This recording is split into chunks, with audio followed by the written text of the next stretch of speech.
ल तपाईहरुले चाहिँ यो हाम्रो देशको राष्ट्रिय पंक्षी डाँफे देख्न सक्नुहुन्छ है। ल तलतिर गयो। ओ ल तल कस्तुरी पनि रहेछ ल यो कस्तुरी। ल यता चाहिँ यो डाँफे डाँफे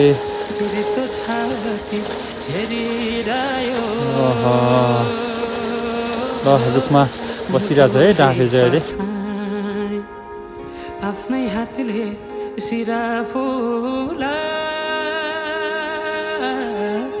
डाँडै काटाई डाँडै काटाई डाँडै काटाई